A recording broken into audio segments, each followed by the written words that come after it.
So hello, everyone. Thank you for the introduction and the opportunity to present here. I might have to leave a little early due to clinical commitments, in which case I would be very happy to answer any questions in email or over X. And I've just included my email address here on the first slide. As Justin mentioned, I'm a clinician scientist.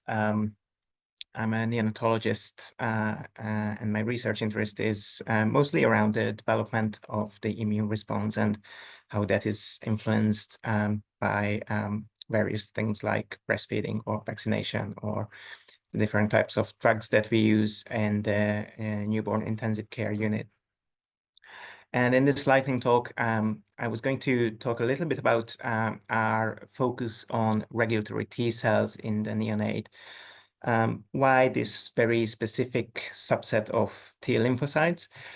Because these are the cells that essentially control inflammation, and they have an important role not only in early life, but also later on to prevent autoimmune diseases or allergies. And in this way, they impact on long-term immune health outcomes as well.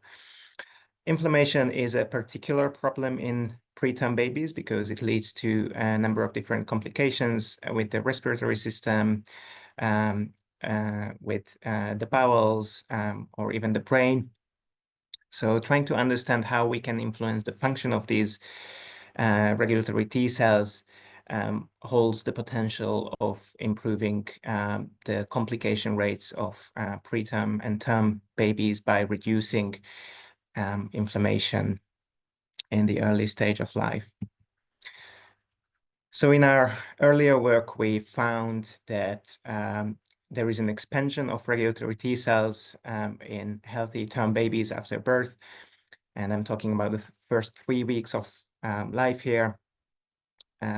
So compared to healthy adults and during pregnancy, we see that at birth, the proportion of regulatory T cells is much lower, but it does increase over the first 3 weeks. And interestingly, this increase is more pronounced in breastfed babies compared to formula-fed babies. So by 3 weeks of life, we basically see a twofold increase compared to babies who never receive breast milk. We also found that breastfed babies show a specific and Treg dependent reduction in proliferative T cell responses to non-inherited maternal antigens. This was also associated with a reduction in the production of inflammatory cytokines. And all these findings also correlated with an abundance of short-chain fatty acid producing bacteria. So in our current work, we are trying to dissect these findings a bit more, and we're trying to understand where this rise of regulatory T cells that we see in breastfed babies comes from. And there are two obvious answers to that question. The first one is an intrinsic upregulation. And like I mentioned, short-chain fatty acids might be important there. And I'll touch upon that in a moment. The other possibility that is very sort of hypothetical at this stage is an extrinsic transfer of maternal regulatory T cells via breastfeeding, thus inducing maternal microchimerism in the baby of this very specific T cell subset. So short-chain fatty acids are important regulators of the immune function. They are very abundant, and as I mentioned, they are primarily produced in the gut microbiome, but they are present in the systemic circulation as well.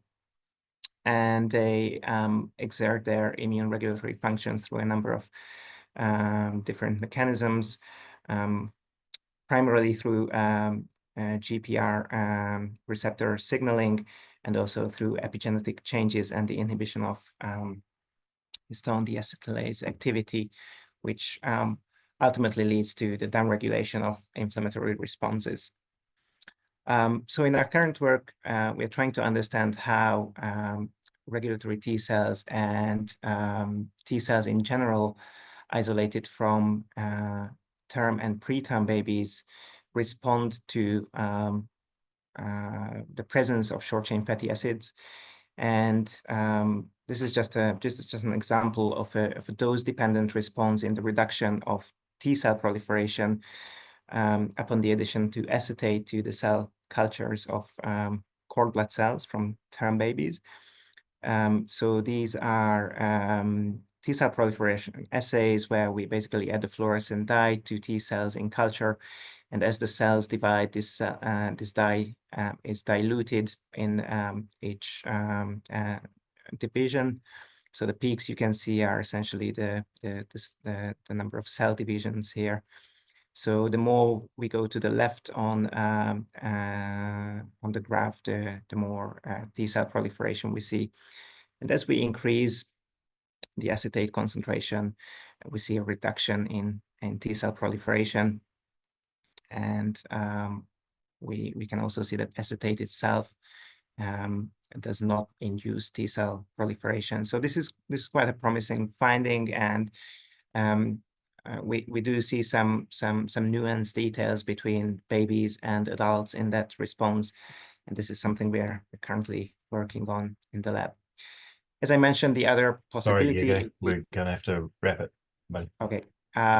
Yeah. So there's also the possibility of maternal microchimerism, which has been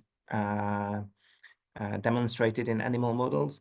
So this is the other avenue that we are exploring in our human cohort of babies as well. Thank you.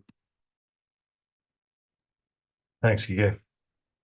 Sorry, it's a pretty tight timeline we're on today with everybody's talks. Obviously, Gigo's got stuff going on there in immune cells. Microchimerism is interesting as well. Does anybody have any questions they'd like to ask just now? Or are we all good? We can either go in the chat just while we get the next person ready, or we can ask specifically. No questions? Okay. All right. So thank you very much, Gigo. It's a cool topic and it's a great presentation. So thank you. Hopefully we get some chats going there and on the side. It's my pleasure now to introduce Jim Engel. Sorry, not Jim, Jill. Jill Engel. So Jill is a clinical professor of law at Penn State, and her research is really around health topics of reproductive rights and maternal health. And so we're really looking forward to hearing your talk. Jill, are you okay to share your slides? Yeah, I have a few slides that I'll share in the second part of my chat or my presentation today. I am going to explain two different projects that I'm working on, and the first one I don't have slides for. So use your imagination. So in this project, I, already, of course, we see so many connections between the work that we're all doing. We could see that on the documents that were shared before this meeting. And to that point, the first project I'll share with you deals with maternal health. So this project is focused on mitigating the maternal health crisis in the United States. And it may or may not surprise you to know that maternal health outcomes in the United States are actually remarkably poor, particularly when compared to those in other industrialized countries. For example, our maternal death rate, so the rate of maternal mortality, is more than twice that of Canada's. Women of color in the United States suffer from maternal morbidity and mortality at rates that are considerably higher than white women. So there is a racial component to this as well. Indigenous women in the United States experience the worst maternal health outcomes of all. And yet, most maternal deaths and injuries are preventable. Furthermore, rates of maternal harm, including death, are lower when midwives and similar birthing attendants are involved. The project that I'm working on is a law review article that's forthcoming in a journal early in 2025. And this article is the first one to fully explore the unique skill set of traditional or indigenous birth attendants. And I shorthand that as TBAs. So you'll hear me use that acronym repeatedly over the next couple of minutes. TBAs, traditional birth attendants, are midwives trained in their indigenous or other traditional culture to assist with childbirth. And my argument is that state and local laws about midwives should include recognition of TBAs because very few state regulations in the United States have done that, but there are a few emerging. Of course, as I mentioned, we have a maternal health crisis here in the United States, and there are correlations between the maternal health crisis and the climate crisis. So I've been working on the data that shows that maternal health problems are actually exacerbated by environmental harms, as well as by systemic racism and the impacts of colonialism on both lingering racism as well as environmental harm. So my argument is that legally recognizing traditional birth attendants disrupts those inequities and has the collateral positive impact of improving maternal health. So I'm specifically arguing for legal integration of traditional birth attendants rather than midwives more broadly. TBAs operate with deep respect for the interconnectedness of people and of the environment in the birthing process, which is a unique skill set.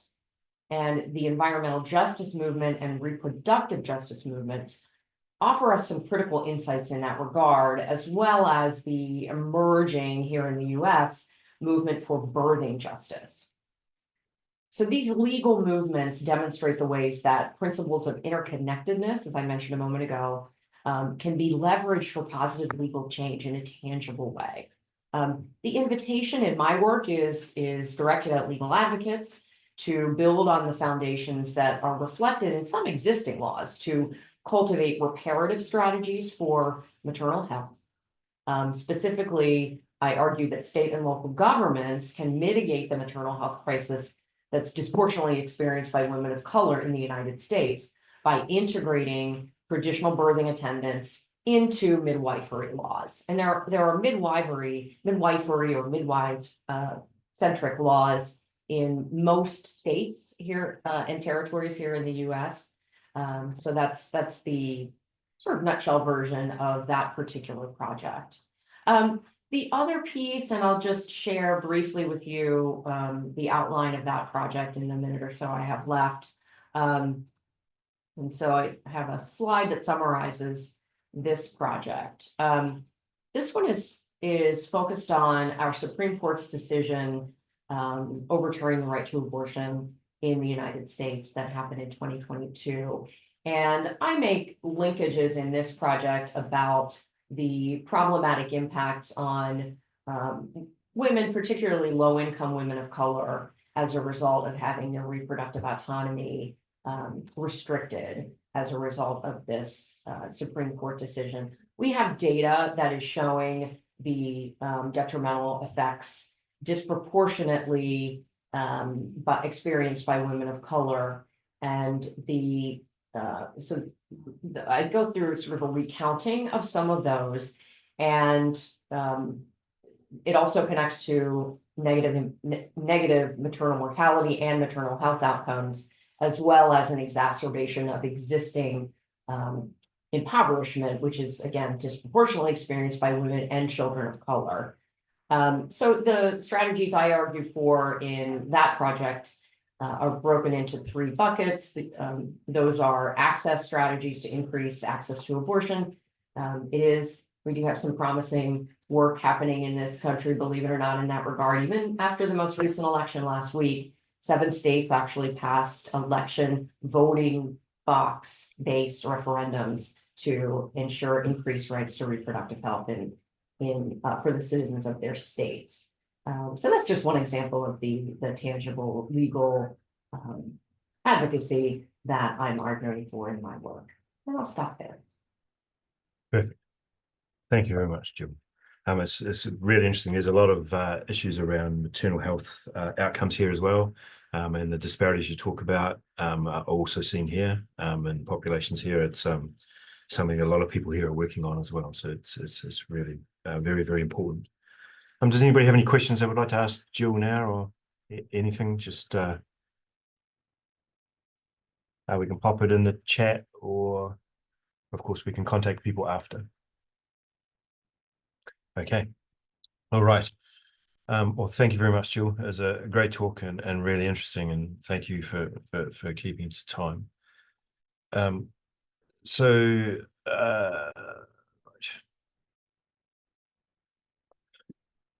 okay, so the next talk is actually from myself. So I'll show my screen here. So listen, we're working on acute care genetics really now and into the future here in New Zealand. So we're trying to get acute care genetics into the healthcare system. So the problem that we have, of course, is that in New Zealand at any one moment, there's 200 children that are in intensive care. In a neonatal intensive care unit, which is a high dependency unit within hospitals. A lot of them are suffering from rare conditions that occur with frequencies of 1 in 2,000 people or less. And our birth rate's about 60,000 people a year. So a lot of the clinicians that we haven't necessarily seen the conditions that the children are there with. And of course, diagnostics is based on clinical experience. And so there's a problem with that. So and this is the people that are involved in this project, it's a big project. We just had a paper come out in Genomic Medicine, Nature Genomics Medicine on the weekend, which outlines this. So if you want to look at it, please do there. It's a big team. But basically we've set up a solution which we think is working. So effectively what we do is clinicians will refer a patient through to a clinical geneticist, and they will assess the patients if they think they have a rare condition, a rare genetic disease. They go into recruitment MDM, where the condition is discussed, and then they go through, and effectively after admittance into the project, the families are contacted, consented, and blood samples are collected. We collect 0.5 ml of blood from the child and 1 ml from parents each. This blood is then taken through, we extract it in the lab here, we run it through basically P2s, so we do long read nanopore sequencing. Alignments variation, we run through Bayesian AI systems. Fabric GEM is the one that we mainly use. We get a diagnosis back to the clinicians, and we're doing that now within about 96 hours. And so that information goes back to the clinicians. So effectively what we do is we do trios. So we sequence a mum, dad, and a child, and we're playing spot the difference with the DNA sequence to see what's wrong or what might be linked to the child's phenotype in hospital. That information, of course, is of great value to the clinicians in what they're doing. So we have done a number of cases to date. These are some of them, and the system works very, very well. We've compared it to long read. We've compared the long read stuff that we're doing to short read in an accredited laboratory as well, and we get exactly the same results. Works a treat, and so we're very, very happy with that. This is just an example we found of a complex heterozygote, which is quite difficult to diagnose using short read. This here, of course, is the proband sequence on the top, and this is a gap. It's a deletion that you see here. This here is the mother's genotype, and she has a gap in this region as well. But what you see is there's another chromosome there in the mum and another chromosome in the child where the sequence is actually complete through this region. This is actually a deletion in the gene GBA, which is a glucose-3 residase, which is linked to Gaucher's disease. And what you see here is that in the father actually has complete genome sequence here, but he has a mutation located here in one copy of his. Unfortunately, that copy and that particular haplotype was passed to the child, which means that the child also has this mutation. And unfortunately, having that combination of mutations within the GBA gene means that the child has Gaucher's disease. And so this is a really early diagnosis of Gaucher's disease, and that's trying to be treated by enzyme replacement therapy, which seems to be having an effect on the individual, although it doesn't look like it's going to have a really long-term impact. So we're trying to extend this out now. Our goal, of course, is, we think that knowing's great, but knowing's not enough. And so we're really trying to do a couple of things. The first thing that we're trying to do is we're trying to establish a rapid proteome analysis. We have methods in place that will allow us to look at 6,000 different proteins in the blood of individuals. This will help us with functional characterization of the variations that we're finding in the genomes. And we're also looking at doing a rapid, extensive immune profiling assay, where effectively we do that for the children, and then again, we get this sort of information. But as I said, knowing's not enough. And so our goal really is to work this up with the objective of doing rapid development of orphan drug therapies. In order to do that, we have to create variants and cell lines and things, bring those through really quickly. And we have been doing that. We've been looking at particular variants, and we can edit and CRISPR edit those variants. And here we edit one variant in one direction, so a single base edit to one. And then this clone here, we edit back again to this clone, which is effectively the same as this, but it has the sort of compounded variation that's been retained as a result of the expansions that happened during the CRISPR. If we do that, we actually see that genes flip directions. So when we change this one base edit one way, we change these genes in one way, we upregulate them, we downregulate these. When we flip it back again, we downregulate these genes and we upregulate these, which is really high quality evidence that this is actually a single base, which is part of the control elements regulating this. And so this is a type of thing that we're setting up basically to enable us to do functional characterizations. And we can see those functional characterizations and methylation changes as well. This is the same thing. It's a particular gene that was changed in that profile I just showed you. When we drop it, flip it one way, the gene goes down, gene comes back. This is a control. And here you see the methylation profile separate over this particular region, and then they come back again. So that's the type of thing that we're doing. We're doing this. The reason we do this now, and we're trying to make this a lot faster, is effectively that once we do that, we can then start treating ones where we think there's an option, or developing the treatments to do those when there's an option to do so. And that's where we hope that the rapid drug development comes in. So that's what we're trying to do. Thank you very much for listening. It's pretty quick, but if anyone does have any questions, then I'm more than happy to take them. But otherwise, we shall move on. Cool. All right. So it's hard moderating yourself when you do these things. Anyway, thank you very much for bearing with me. Okay. So our next presenter, I don't think we had any questions. No. So our next presenter is Josh Kellogg. So Joshua Kellogg is expert in metabolomics and natural products from Penn State. And he's going to talk to us today about the work he's doing. Josh, are you set? Yep, I'm here. Can you hear me? Yeah, we can hear you. Can see your slides. Awesome. It's great. Okay. Great. Thank you. All right. Well, thank you. It's great to meet you and to be a part of this group. And yeah, I'm gonna hopefully in a few short minutes kind of distill some of the things we've been working on here at in the lab. Come on. There we go. Yeah. So natural products in very broad strokes still play a huge role in traditional health across cultures across the globe, as well as pharmaceutical development. In the last 40 years, over half of all small molecule drugs in the United States have their origins in natural products. And if we look at small molecule anti-cancers, that's 80%, antibacterials, that's 60%. Right. And again, as I said, traditional medicine, 80% of the globe still relies on traditional medicine. 90% of that is plant-based. 28,000 plants are used across 90 countries, but less than 10% of them have actually been looked at for their potential health and activity in chemistry. And so in our lab, we kind of look at 4 very broad research themes. The first being natural product discovery. We work mostly locally for the time being, but we have some partnerships that span beyond the Appalachian Mountains, where we look for new chemistry that is active against both infectious diseases, tuberculosis, COVID, bacterial infections, malaria, as well as chronic health conditions, GI health, and we're getting into some chronic pain applications as well. We're also interested in how compounds work together synergistically to exert these effects. This happens all the time in plants, and a lot of traditional medicinal practices are focused on the combination of plants and ingredients, but how we can tease that out from an analytical perspective is really challenging, and so we spend a fair bit of time working on that as well. We're an analytical chemistry lab, and so we are developing analytical metabolomics to increase our discovery approaches and rationality and throughputedness of our discovery efforts, as well as using it to look at mechanisms of actions at the cellular and organism level. And last broad research theme is ethnobotany. We are an ethnobotany lab with partnerships with indigenous cultures, both here in the United States across Native American communities, as well as several international partnerships currently ongoing. And so we love plants. We harvest a lot of plants. But just a quick piece on one of the projects, or maybe two if I have time, is looking at Artemisia, malaria, and beyond.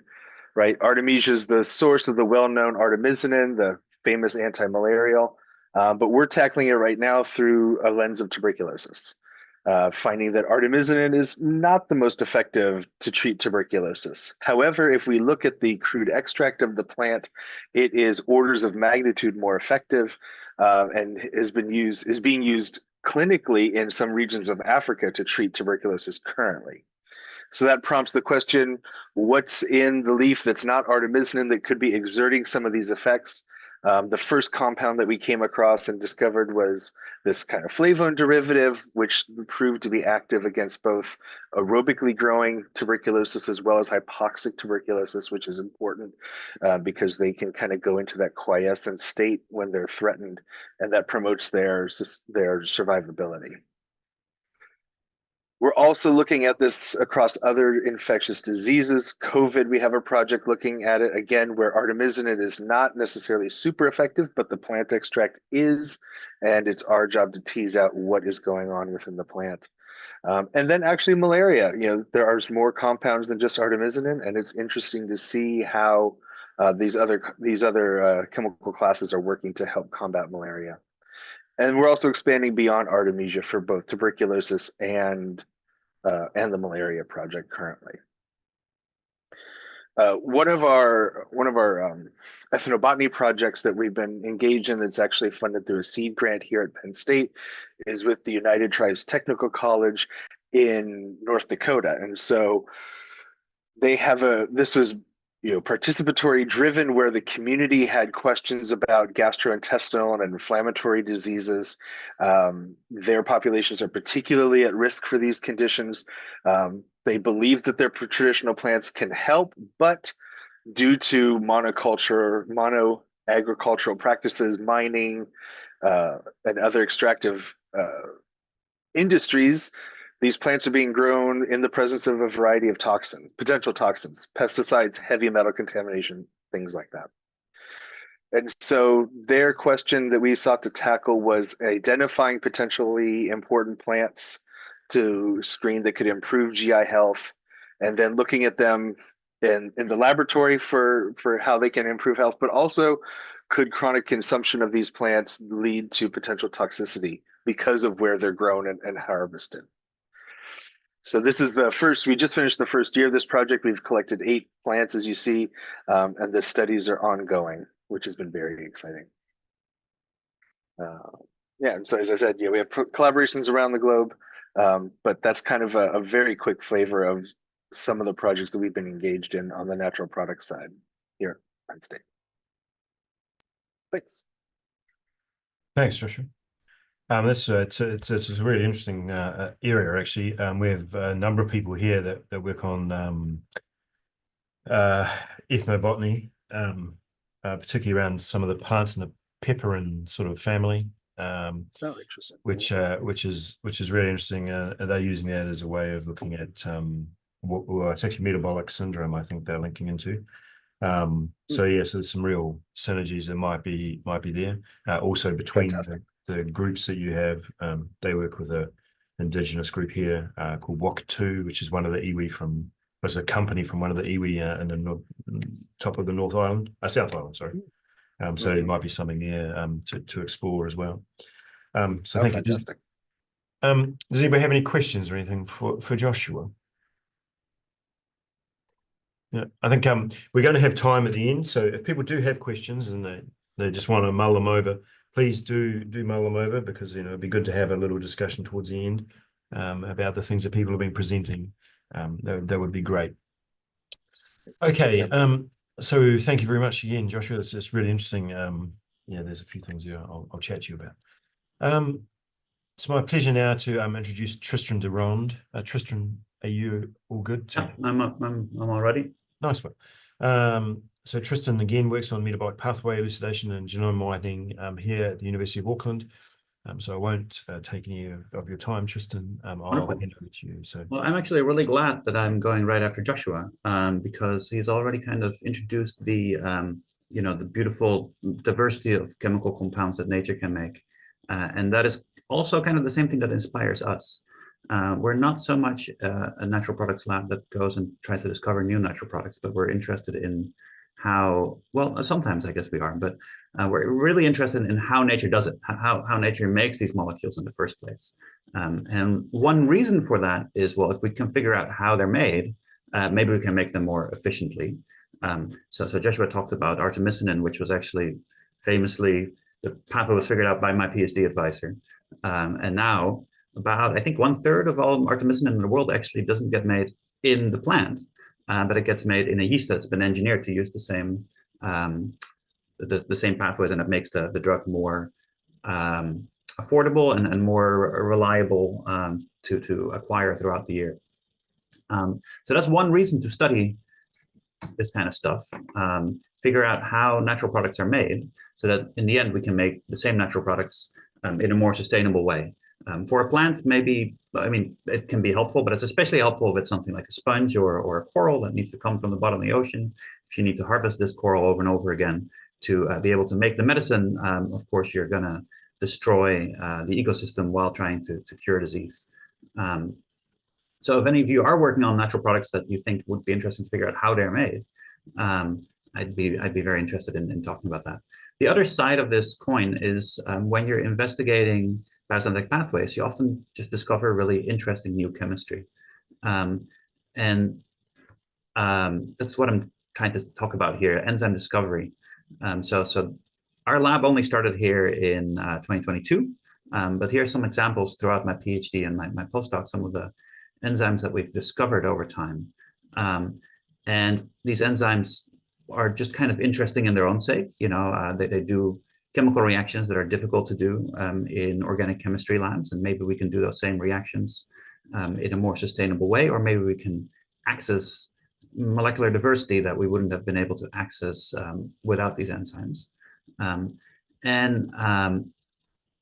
Sometimes you gain some biochemical insight into that, right? So the majority of you are people who are interested in disease biochemistry, and how do you figure out what biochemistry is happening in a cell? Well, you have to first do the hard work of figuring out what all the enzymes do, right? And often the shortcut people use is something like homology. You find something that has homology to an enzyme in yeast, you kind of assume it does the same thing. Well, somebody had to figure out that activity in yeast in the first place, right? So we're really standing on the shoulders of giants there. So one example here, for instance, is this enzyme that I discovered. I think you can see my arrow in the top left corner. This is in the biosynthesis of a molecule called cycloprodigiosin. The molecule itself has some anti-cancer activity, but I don't think it's going to be a clinical candidate. But it does this interesting reaction. I was studying it because I just thought it was an interesting oxidative coupling reaction with good regiochemistry. But this turns out is actually the closest homologue that has been studied thoroughly of a human enzyme called alkylglycerol monooxygenase. So this enzyme exists in human, but it's a membrane protein. It's really difficult to study, and it doesn't do the same job in humans. It does a oxidative cleavage of an ether lipid in humans, for instance. But this enzyme is in the same family, and it's evolutionarily quite related to it. So you could imagine studying these enzymes that we discover as part of metabolic pathways could still give you a lot of insight into human biochemistry as well. And then I heard, I don't remember who was talking. Was it Justin who was talking about enzyme replacement theory, therapy? Some of these enzymes that, for instance, there's an enzyme replacement therapy of phenylketonuria, for instance, that uses an enzyme that was originally discovered as part of a metabolic pathway in a cyanobacteria. That is now used in human medicine. So just trying to make the argument that just studying the interesting chemistry that nature does has lots of implications, and some of which are kind of listed all throughout here. So, and one reason I wanted to talk to Penn State, but I don't think it ended up working out, is that Penn State has one of the biggest enzymology departments in the world. there's probably more than a dozen enzymologists at Penn State. I don't think any of them are here, but if you are, please come talk to me, because we like to discover enzymes, and sometimes they do really cool reactions, and it'd be really interesting to work with somebody who is interested in figuring out the real nitty-gritty details of how those enzymes work. All right, I think that's roughly it for me. Thank you for listening. Well, thanks, Tristan. That's really cool. I think, the enzyme replacement is something that's particularly interesting. It would be pretty interesting to talk, I think maybe later on we could, about the possibility of using sort of AI methods that might enable targeting of some of these compounds that you guys are discovering into sort of biological pathways that are there for human systems. I mean, I know there's a lot of people doing work on that, but it'd be interesting. Yeah, it's a brave new world. Well, you don't know what works until you try it, I suppose. Yeah. Cool. Well, thank you very much. Does anybody have any questions they want to ask Tristan just at the minute? No? Okay. Well, hopefully, Tristan, you and Josh can connect as well there. That'd be cool. Absolutely. Right. So moving to our next speaker, it's my pleasure to introduce Vinod Suresh. So Vinod is from the University of Auckland here, and uses medical imaging and computational modeling to diagnose and treat conditions that are related to cardiovascular, and respiratory conditions. Vinod, are you all good to go? Yep, all good. Let me Nice. try sharing. Okay. Zoom needs some special permissions apparently to let me. Oh, you can't share yet? No, I think it's a setting on my system. Hang on. Yep, that should be. Let's see. Later. So let me try that again. Yep, that should work now. Right, so can you see that screen? Yep. Do you want to make it full screen? Yeah. Perfect. We can see that. Nice one. Thanks, Vinod. All right. Please. Great. Okay. Right. So I am a senior lecturer in the Auckland Bioengineering Institute and jointly with the Faculty of Engineering. And my research focus is on biotransport. So this is related to all kinds of flow and chemical reactions, diffusion, and so on that happens within the body. And I've got a number of different kinds of projects going on, but I'll focus on two particular applications today related to modeling in the respiratory system and blood flow. So the general theme for the kind of work I do involves a combination of acquiring data, typically from human subjects. So this is quite often from medical imaging, but we also do other kinds of experiments. So cell culture-based experiments, for instance. And then we develop computational models or mathematical models of the physiological processes that are involved. And we use those models to give us information that may be quite difficult to measure in the lab or in the clinic. So the first example I want to talk about is airway compression in goiter. So goiter is an enlargement of the thyroid gland in the neck, typically due to iodine deficiency. And this turns out to be a surprisingly common problem in New Zealand. And there's a number of goiter surgeries that happen, and typically for swellings that extend down into the neck, into the thoracic cavity. And in some cases, these goiters end up compressing the airway. So patients often present with symptoms like fatigue, shortness of breath, and this gets amplified under some circumstances. So depending on their neck position, for example, if they're sitting in a chair and nodding off, their breathing might get really restricted. So this was a couple of surgeons came to us with this question.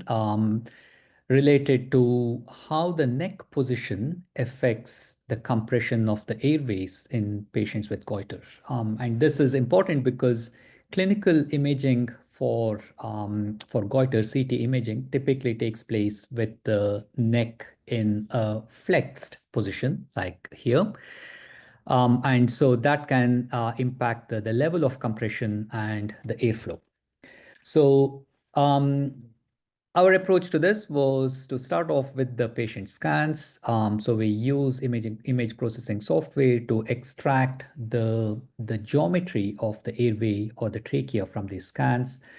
And then we've used computer-aided design modeling to create three-dimensional computer models of the airway, and then finally use 3D printing to create basically what we call a phantom model. So a representation that of the accurate anatomy that we can use in the lab to make measurements. So this is a kind of a busy slide. So we've connected up these 3D models. So that's this section here, connected it up to a pump and various sensors to measure the flow rate and the pressure through the system. And so we've then applied different kinds of flows through this 3D printed model and measured the pressure difference between the ends. And that is typically something that's quite of clinical importance in trying to figure out how difficult it is for a patient to breathe. Now, along with this, we've used these 3D printed models to carry out computer simulations. So these are computer-generated images of the airflow velocity through these models in the two different neck positions, so flexion and extension. And turns out the experiments and the models match pretty well. So we are fairly confident that our computer simulations are recreating what actually happens in the airway in a patient. And so we can use these computer simulations now to work out things that you cannot measure in a subject. So for example, what are the forces and the stresses acting on the airway wall, and how that can then affect the behavior of the system. So this project, there is a few other things of clinical importance that we want to look at. So one thing the clinicians are quite interested in is the correlation between the patient-reported symptoms and the airflow restriction within the trachea, because there seem to be quite a number of patients who have quite severe self-reported symptoms, but their airways don't appear to be highly compressed in the images. So it's interesting to see what could be the reason for that. And then the other thing we want to look at here is looking at computer simulations of respiratory support. So if these patients are put on things like nasal high flow ventilation to support their breathing while they're awaiting surgery, how effective will that be, and how does that differ from patient to patient? So these are things that we want to explore in this question. Yep. All right, so I think I'll just stop there now. I've run out of time. Sorry, I didn't see that message until now. And yeah, if you've got questions and other things to talk about, happy to take that on later. No worries. Thanks very much, Manoj. It's really cool, the stuff you're doing there with the printing and taking that through and linking that out to sort of the clinical translation. It's amazing. Thank you. And does anyone have any questions they'd like to ask about what Vinod is doing there in ABI? Well, again, maybe we can hold those towards the end, and we can have a bit of a chat at the end as we get there. Thank you very much, Vinod. It was really, really cool. My pleasure now to introduce Fiona Lathander. So Fiona's here at the Liggins Institute. She's a clinical nutritionist, and I always get that wrong. Sorry, Fiona. But she's looking at the effects of nutrients, foods and dietary patterns on metabolic and other health outcomes. So Fiona, please. Thank you, Justin. Can you see my slides okay? Yeah, they're good. Yeah. Great, thank you. So thanks very much for the opportunity. I'm a nutrition scientist and an academic dietitian based here at the Liggins Institute. And I lead a group where we're interested in looking at the role of nutrition specifically in healthy aging. So what I'd like to talk about today is the role of nutrition in Parkinson's disease. And I'd like to ask this group, what do you think about when we think about Parkinson's? I suspect something like this comes to mind. So it's an illustration of Parkinson's disease from the late 1880s. So you probably think of a man, an older man, somebody with tremor, slowness of movement, and postural instability. And they're the characteristics of motor symptoms that people with Parkinson's tend to present with. But there's a whole host of non-motor symptoms that people with Parkinson's face. Many of these non-motor symptoms, people with Parkinson's tell us adversely affect their quality of life to a much greater degree than the motor symptoms that you can see represented in this slide. So what I'd like to draw your attention to is many of these symptoms can adversely affect nutritional status. So if we have a look at the figure on the right-hand side of this slide and those that are listed in blue, we can see that people with Parkinson's have all sorts of issues with their gastrointestinal tract. So everything from dysphagia, so swallowing problems, issues with delayed gastric emptying, constipation, all of those things can adversely affect not only health and quality of life, but in particular, nutritional health or nutritional status. So I just want to talk about one trial and one study that we're looking at in this whole area. So the question, therefore, before I get on to that trial and study, is whether dietary intervention can help manage some of these symptoms. And the literature is such that there's a whole heap of observational data in people with Parkinson's, which suggests that different supplements, foods, dietary patterns are associated with improvements not only in those symptoms, but in disease progression. But there is a really big research gap with respect to high quality randomized controlled trials. There's a handful of trials ongoing at the moment where they're looking at the impact of either supplements, foods, or dietary patterns on things like gut health and the microbiome, skeletal muscle mass, and motor symptoms. But it's really an area that we need to do better in to be able to provide an evidence base to enable us to develop dietary guidelines for people with Parkinson's. So one trial we've ongoing at the moment, so with some collaborators in the UK, is called Food for PD. So it's a randomized, double-blind, placebo-controlled trial of a prebiotic. So that's a food that will feed the bugs in the gut to improve gut health. So the trial is ongoing, a milkshake with a prebiotic compared to a milkshake without, and our outcome measures are all related to gut health, and in particular, or in addition, quality of life. So that's one trial that's ongoing at the moment. And then a study which we're just about to start recruiting people with Parkinson's into here at the University of Auckland is one where we're interested in looking at gastric emptying or gastroparesis, or how quickly the stomach empties in people with Parkinson's. So this is in collaboration with some colleagues at the Auckland Bioengineering Institute, where we'll give people with Parkinson's a standard test meal and compare how quickly, or in this case, we hypothesize slowly compared to a control group, we'll see that meal emptying, which has all sorts of negative implications. So really pulling this together, our vision is really to provide this evidence base to develop dietary guidelines. And our long-term impact is really to improve health and quality of life of people living with this progressive incurable disease. It's the fastest growing neurodegenerative condition in the world. 1 in 37 people in the world will be diagnosed with Parkinson's in their lifetime. So not only do we work in this area, but when I was having a look at Penn State University website in preparation for this morning's talk, there's lots of other interests of ours that really overlap with your interests. So metabolic health, we're very interested in the impact of nutrients and dietary patterns, and just last week published a paper where we looked at the impact of the Mediterranean dietary pattern on cardiometabolic health in New Zealand. And that very much aligns with the work originally led, I think, by Penny and the Cardiometabolic Research Lab. And then we do some work in the area of satiety and satiation, aligning very nicely with work originally led by Barbara Rolls and her research team in Penn State. And finally, I noticed that a colleague of yours, Kirstine Browning, is giving a talk tomorrow in Penn State on Parkinson's and the gut-brain axis. I just happened to stumble across that yesterday. So I'm as a result of this, I'm going to give Kirstine a shout. So thanks very much, Justin. That's me done. Thanks, Fiona.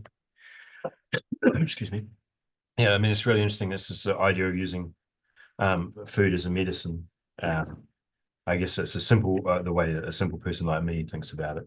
And it's really cool. And it really ties in very nicely with, you know, what Josh and Tristan were talking about as well. You know, it's definitely an area of some strength across both institutions, and it's really, really cool. So thank you. Does anyone have any questions they'd like to ask Fiona just at the minute? No. Okay. All right. Well, we'll hold those to the end. So we're coming to our last talk. So we'll have to have that discussion so people get those questions ready. But basically, my last talk, and it's my pleasure to introduce Jennifer Miles Chan. So Jennifer's from the Human Nutrition Unit here at the University of Auckland. And so she's really interested in this international network of residential nutritional trial facilities. Jennifer, are you all set for your presentation? I think so. Hopefully, can you see the slides? That's perfect. I've got it. All good. Yes. Perfect. So I'll hand on to you. Great. Thank you. So I should apologize in advance because I'm perhaps a bit less formal than the other talks that have come through. What I thought was that I would talk a little bit about what our Human Nutrition Unit is, and also some of the recent interests that we've had in that unit, and what we're hoping to do in the coming sort of 12 months or so. So I am a physiologist by training, so not a dietitian like Fiona. And my interest is a lot to do with nutritional energetics and how we regulate our body composition. Right. Now I do that embarrassing thing where I work out how to change my slides. So the Human Nutrition Unit, we are Australasia's only live-in nutritional trial unit. So what that means in simple terms is that we can have people come and stay with us for periods usually up to about 2 weeks, but there's actually no upper limit for how long somebody could live with us on site. And we provide all of their foods, drinks and snacks during that time. We can control amounts of physical activity and tightly control diet. So in terms of nutritional trials or dietary studies, these are really the only studies that enable the investigation of cause and effect. And the unit's been going for about 20 years, and with a lot of history of work conducted for the dairy industry. That's changed a little bit recently, but our focus has really been on metabolic health.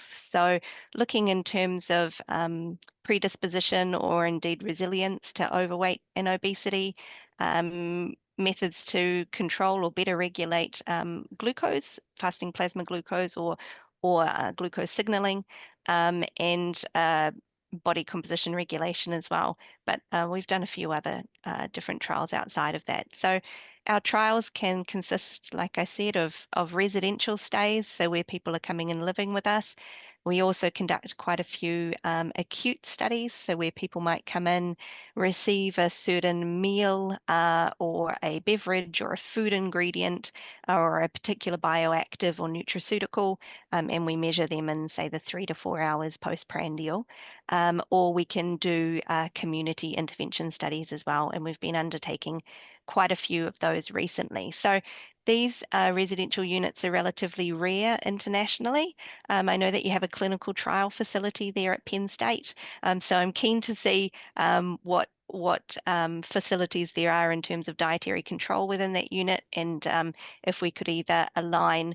We're trying to establish a global network, somewhat of a community of practice in terms of these residential units. So I head off this week to go and visit a few of those around UK and Europe. So we would certainly like to explore and see what there is on your side of the Atlantic. So the idea being that we could conduct multi-center trials or trials that might be able to include a wider demographic of participants than what we can do in isolation. So for the past 10 years, the unit has hosted the National Science Challenge High Value Nutrition Metabolic Health Program. So what that was the New Zealand government funded some of these challenges. Ours in particular was aimed at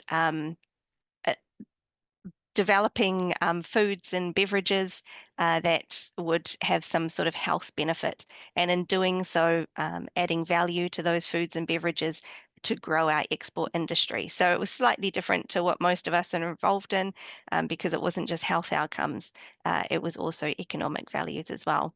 Because New Zealand, like the US, our population struggles with very high rates of type 2 diabetes and overweight and obesity.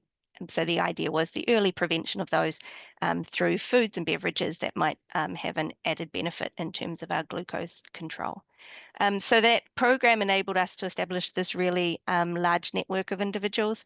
So it brought together all of the universities from around New Zealand, a number of the Crown Research Institutes, and also actually quite a large number of industry partners, and also some Māori-led companies. So we call them here iwi-led industries, it's tribe-led industries, and some of that work that Justin was talking about before in terms of investigating our taonga species or our treasured species. So these are native flora and fauna that have cultural significance to Māori, investigating those in a kind of Western science sense. We were involved in some of that work, and particularly with a plant called kawa, which is a pepperine species. So I was quite interested to hear Joshua's talk in terms of that ethnobotany, because we were certainly investigating if we were providing these plant extracts in isolation versus providing them as part of a combined intervention with multiple other bioactives. Would we see the same result? Would we elicit some sort of synergy that meant that they had a greater impact? So we were able to, I like to say something along the lines of, instead of bench to bedside, bench to bowl. So really looking and seeing what happens when we put these bioactives into food products. Can we enhance their effect? So myself, my particular interests all centered around nutritional energetics and body composition regulation in all sorts of different settings. So from sort of preclinical work all the way through to epidemiological studies in more at-risk populations, like in Mauritius. And a particular interest at the moment is looking to see about female-specific factors and how they might influence nutrition and metabolic or energy metabolism pathways, and the role that hormonal contraceptives, IVF medications, and menopause hormone therapies and the like, or even gender transitioning medications might have on those pathways. So yes, a bit of an eclectic mix of things. But yeah, I don't know if anybody here is interested or researching in terms of body composition, but we're hosting a big international meeting here in February next year as well. So just to do a little bit of a plug of that. So it's a whirlwind, Justin. I have no idea where the timing clock is. So I guess I will stop there. Thank you. That was very good. Thanks, Jennifer. That's cool. Yeah, so I mean, I think these facilities that we have, and Penn State has as well, where we have the ability to do these measurements in-house, it gives a depth of phenotyping that, or can contribute to the depth of phenotyping. It's actually quite important going forward, particularly for clinical trials and studies where we're trying to do these things. So we basically we have a few minutes now where we can chat about what we've seen in these talks. I know it's been a whirlwind, very, very quick. But we can have a chat about, if we think there are ways forward. And so I'd be really interested to hear what people think, perhaps just to see the discussion a little bit. We've clearly got some real skills, I think, in this grouping around sort of nutrition, maternal outcomes, and a lot of interest in those things. And basically the sort of the biochemistry of how the systems are working and the ability to measure those impacts through systems and facilities like Jennifer's. And I think, it seems like there's a real capability, and a lot of people have interests, albeit they're not quite necessarily pulled together because we haven't met, but really around how we can impact those maternal outcomes. There are large collaboratives here, including Karasika Collaborative, which is really focused on preterm birth and trying to reduce the rates of that in our population. But there's a lot of things like that where we're all kind of working on parallel paths, but we haven't quite brought it together. It seems like there are a number of opportunities for us to do that. There are things coming through Europe, through the sort of Horizons avenues which we can actually apply into, but also through the Human Frontiers out of Japan, and other things through the US and New Zealand as well. So perhaps people might like to, discuss something around that. If people think there's something in that sort of space that people would be interested in trying to develop something up for, through another, maybe slightly slower meeting with more targeted discussion. But what do people think?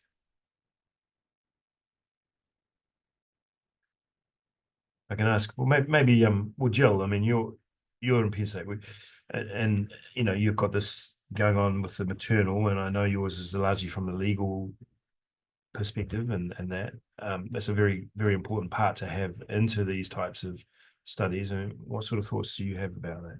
Sorry, I've got to point on someone, to pick on someone. Sorry. I love being cold called. Taste of my own medicine. Yeah, I would start by saying that the law is so interdisciplinary that we tend to partner in a lot of ways with a lot of different disciplines. Here at Penn State Law, we have a bunch of collaborations with several of the leading science heavy units at Penn State. So with engineering, as well as with the College of Medicine. And so I wonder if there might be fertile ground there for us to also partner with some of you in it, starting by being a liaison, but also to, between you and some of the people who are working in the hard sciences at other units of Penn State, but then also to talk about the implications of some of the research that some of you are doing on law and policy, on kind of a micro and macro levels. So those are my initial thoughts. Yeah, that's important. I think sometimes that's one of the things that we forget, of those implications coming out, with respect to how some of the work we do is actually taken up in society, and those legal sort of obligations that come, that come with that. And what do other people think? I mean, Tristan, Josh, you guys do stuff that's very similar, very overlapping, and is kind of really, really important to sort of the mechanistic understanding of any sorts of trials that people run. If people really want to get to the mechanisms that are there, you guys seem to have the ability to really pull that apart. Is that a fair comment? So you're asking about the mechanisms of action of these medicines, or are you talking about of action? Sorry, mechanisms of action. Yeah, sorry, I apologize. Yeah, it's an interesting topic. It's not something we work on a lot, although it's a typical biochemistry question, right? And we could probably contribute to it, but I probably wouldn't. There's probably somebody at the University of Auckland who's better at it than I am. That's some of the work that we've done on the analytical side, is beyond natural product discovery, but also tying it back to what effects pathway analysis, things like that, it's having on the cell system, the animal. We do fecal metabolomics and urine metabolomics as well from animal studies, and we haven't done a ton of clinical, but urine is urine. That's not a big deal. So that's a fascinating way that you can try to delve into. Okay, we're dosing this cell or this animal with a natural product or dietary component or new therapy, and what is the downstream, no pun intended, effects um, for the organism, and how does that relate to the phenotype changes that we're seeing as well? Yeah. And is that something that's of interest to the studies that you're sort of looking at doing, Fiona? Yeah, I think amongst this group, there seems to be quite a few synergies around looking at the impact of various bioactives or species. Jennifer referred to this both in sort of a residential type, very controlled environment, those sorts of trials you run, Jennifer, and then more broad human trials. So I think, Joshua, you talked about various species that sort of natural species you've got there, and certainly here in Auckland, we mentioned kawa, that plant from the peppermint family. So looking at the impact of these on whether it's on metabolic health or inflammation, I think there is certainly opportunity for collaboration. Yeah, I was just going to perhaps chime in there, Justin, and say that I found it interesting too, listening to Joshua's talk and hearing about the kind of increased risk in Native American populations and the Alaskan populations, and I think there's probably quite a lot of synergy there with Māori and Pacifica in New Zealand, and if there's a way, even tying back to Jill's talk to do with the kind of traditional birthing attendants and that approach of incorporating. I mean, there wasn't anybody, I don't think, on today's call who maybe is a specialist in that area, I'm not sure, but about tying in Indigenous knowledge systems into the kind of westernized science and to the policy. And I think, I think that there seems to be few people that might, tying something together there. And Vinny, do you think you can do this sort of, I mean, you do the cardiovascular respiratory modeling, right? Yeah, so sort of nutritional interventions that were impacting on some form on maternal health. I mean, be that through, most likely through pregnancy, that sort of thing, and the outcomes that come after that. Is that the sort of thing that you can integrate into a trial like that, and particularly if there were outcomes that were being linked, including sort of the urinary outcomes and various other aspects of it? I mean, is that something that would work with you, or was that not Yeah, really? no, it potentially could, because I mean, there's so some of the modeling that we do is related to metabolism, nutrient uptake, pharmacodynamics and so on of various elements going through the system. So I think in terms of developing integrative models where you have information that can be measured at one site, but it may be affecting other parts of of an organ or other parts of the body. So that kind of modeling is always something that that we can do. The specifics, of course, will differ changing on the particular application, but yes. So we have the technology, I guess, and the capability to be able to do that. So I think, I mean, there definitely are synergies between everybody here. Of course, that doesn't mean you have to build one thing, right? I mean, there's always different options for everybody. So look, I think it's been a really great conversation. Does anybody have anything else that, instead of presentations, does anybody have anything else they'd like to raise sort of now that they think might be pertinent to go forward? I mean, nothing specific about the talks themselves, but just in terms of next steps and how do we proceed from here, I guess. Yeah, so I can share. So we are going to be sending a follow-up survey to all of the participants and those who read the registered attendees. And in there, we just kind of ask you if there was a name of an individual who, you might have interest in collaborating, your research area, and then any thoughts, once we kind of move away from this room and you have time to kind of, think about it. So that will be kind of our base where we will try to match individuals, and certainly we'll if you express an interest, a collaborative interest, you know, we'll try to set up something, a Zoom meeting, or, you know, we'll support those opportunities that are birthed. And then we do, if we do have some collaborations that kind of take root, we do have that next step opportunity, and maybe Deepa just kind of wants to talk about that a little bit. Thank you, Wanda. I'm extremely mindful that Aucklanders here outnumber people from Penn State in this room. But this is also to say that you may not have someone here present, and you may want to reach out to someone at Penn State.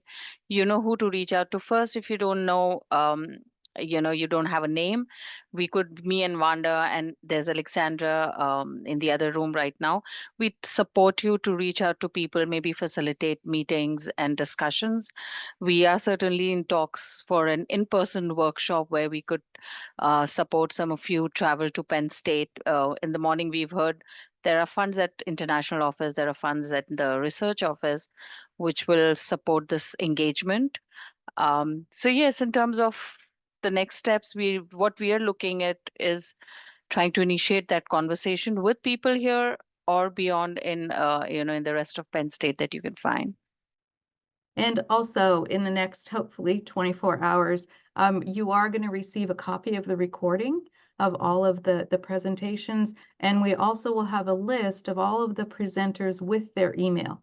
So again, you know, feel free to make your own connections. And as Deepa said, even if on that survey there's someone, like I know Fiona, you know, you did your research and you have a couple of contacts there, feel free to put those in that survey as well. You know, and again, we'll compile it all and hopefully create something bigger. So I think it just falls to me now. I think there's a couple of people that I'd like to introduce to other people here in this call, and I'll have a chat to them later. It does fall to me to thank you all very much for your participation today. It's been great. The talks were really good, really informative. Very, very hard to do, I know that, yeah, but they were really great. So thank you all very much. And thank you for the discussion. I know that's also pretty hard when you've had so many rapid fire talks that it takes a while for it to sink in. So do think about it. The possibilities are there as has been outlined, and responding to the surveys and stuff. I think, you know, there is real opportunity. So thank you all very much. It was really nice to see you all and meet people that we hadn't met before. I hope you have a nice afternoon or evening in Pennsylvania, and we'll see you all soon again, I hope. Thank you.